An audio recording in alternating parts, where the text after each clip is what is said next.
Hello friends, welcome to TrichTech Institute and today's SUSE OpenSUSE High Availability Cluster tutorial series. We will be discussing about the story behind cluster. So first thing we'll see why we need a cluster, why we need to consider to have a cluster. So in an ideal scenario you never have a failure, right? Whatever you design it should run as per the design, as per the plan. But actual experience is not that good. What we see, so many failures happens either due to power failure or hardware or software failures, or due to even human errors also, right? So these things make you to think to have a cluster solution in place. Also you need to see how much your downtime cost to you. If it is too much for you, then it's very difficult for you to afford a downtime, so you should consider to have a cluster, right? And so how you can consider this cost? So that's not a easy question, it's a complex thing, and you need to consider many things like various stakeholders involved, what are all solutions involved, and everything you need to consider to find out the cost for that.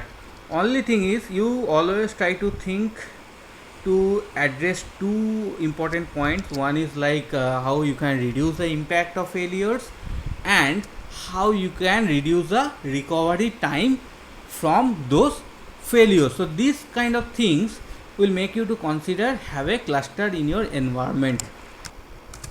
Now we will see few use cases.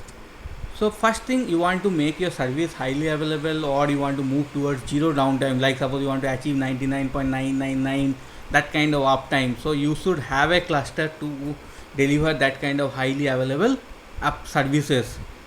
Or you want to reduce the time to recover, like you have two cluster nodes, so one cluster node goes down, your service move to another node, so your service is still up and running, and in the meantime you work on the failed node and make them up, so you're reducing your recovery time. Or you want to reduce your downtime record for your scheduled activity, like you want to do patching, so during patching you take 1 or 2 hour downtime, right? So if you have a cluster, you no need to take that 1 hour or 2 hour application downtime. What you do, you migrate your service to the other node, then first node you put it in standby and complete all the activities, patching or whatever, you reboot them, then bring them online and migrate back the services to that completed node, and then you touch the second node, put them into standby and do the patching and all. So here, instead of taking 1 hour complete downtime for the patching, what you do, 5 minutes to migrate from node 1 to node 2, again 5 minutes to migrate back from node 2 to node 1. So maybe 10 minutes, 15 minutes downtime you have to take instead of 1 hour. So you are significantly reducing your schedule activity downtime using cluster. So these are all use cases. Now along with cluster, you may consider to have live patching. So this is a feature available with SUSE where it allows you to patch your kernel without taking any reboot, and for this you need to have a special subscription purchase from SUSE. Along with this, you can consider to have BTRFS file system for your root disk with Snapper. So this helps you to have a snapshot created before and after your activity. So if your patching doesn't go well or your activity doesn't go well, you can always go back to the previously created snapshot and roll back. So this will reduce your recovery time, and this is included with standard SUSE subscription. Now one thing to remember, if you are using OpenSUSE, live patching is not available, but BTRFS Snapper is available with free of cost. So you can use these two technologies to have a snapshot created and rollback will be easier for you.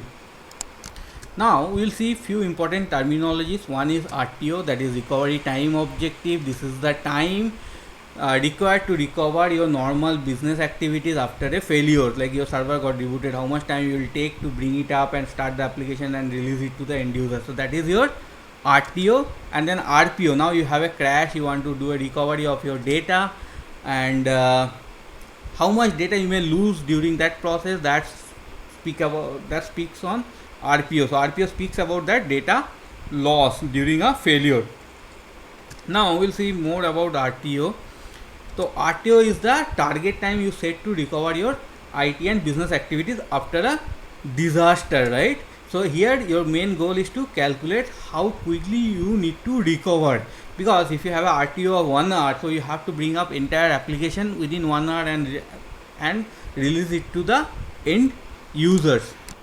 Then the recovery time drives the type of preparation required. So suppose if you have a recovery time of 1 day, whatever preparation you will take to cover within 1 day, that will not be same if you have a recovery time of 1 hour. So your preparation varies depend on the RTO, and if you have a shorter RTO, you have to spend more budget to achieve that. So that also you keep in mind. So if you should not put something unachievable RTO time where you will end up paying more money compared to saving money for your downtime, right? So that should not happen. So here example, like if you want to achieve an hour of RTO, you need to spend more than the budget required for 2 weeks of RTO. So keep that in mind while doing a design and going and negotiating with your customer for RTO and RPO things. So while you calculate RTO, how you will do? So first thing you need to do, you need to ask so many questions and to all the stakeholders. Here, what all things you should ask? How much will downtime cost? This is the main driving factor for your RTO. So if you lose like $1 million in 1 hour, so you cannot put a RTO of 12 hours. So where you may end up spending 10 to 12 million dollars. So that cannot be acceptable, right? So your cost for your downtime drives your RTO. So you have to send your RTO as per your cost. So few items you need to factor into the RTO calculation, like how many employees or customers will be affected, what all average wage for them, then overall overhead cost of the affected employees, and also business impact, how much revenue you will lose. So all these things you need to think to calculate the downtime and accordingly calculate the RTO.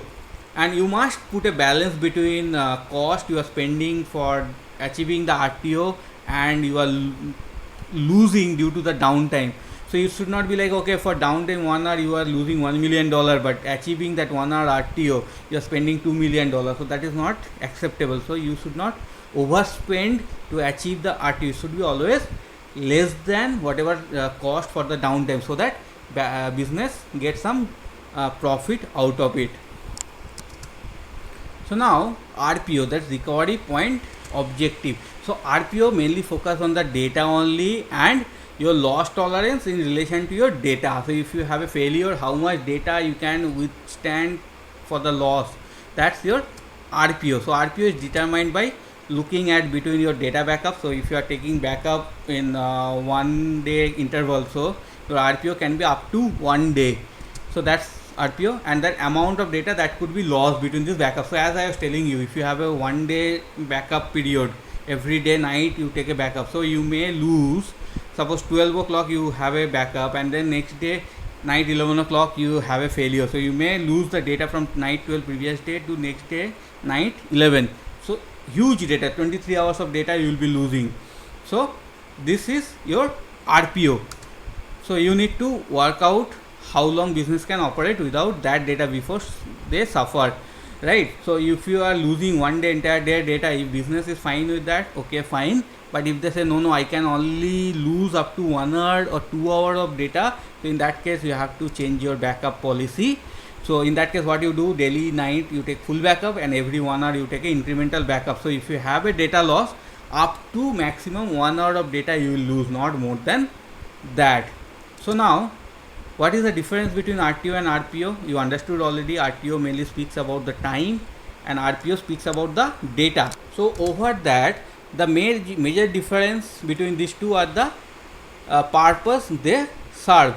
So RTO where looks into whole business and system involved, like suppose you have an application running on your server and you want to bring it up. What all things you need to see, like who is supporting that server, who is the hardware vendor, who is the OS vendor, what is the application vendor, and who are all the stakeholders. So you have to involve everyone to bring it up within the defined time. So that's RTO. Whereas RPO focuses only on the data, as I was telling you, and also on organization's resilience to the loss of it. So how much data organization can bear to lose. So that's your RPO. And you cannot decide or design your solution without considering both of them. You have to consider RTO, RPO both while doing your design. You cannot leave one and take another one. and deploying and configuring HA cluster is part of increasing the availability of services. So if you are very strict RTO and RPO, you have to go with a cluster so that your this recovery time and loss of data can be minimized. That's why you need to have a cluster deployed. So hope you like this session. Thank you for watching it, and if you really like this video, please like it, share it, and share it with your friends, colleagues. You can put your comments also in the comment section so that we get a feedback. If you don't like also, that's fine, press the unlike button. We will take that also as a good feedback, and we will try to improve our videos. And if you have not subscribed to our channel TRISTech Institute yet, please subscribe to it and press the bell icon to select all the notifications so that you get updates about all upcoming videos. So thank you again, have a good day. We will see you in our next video.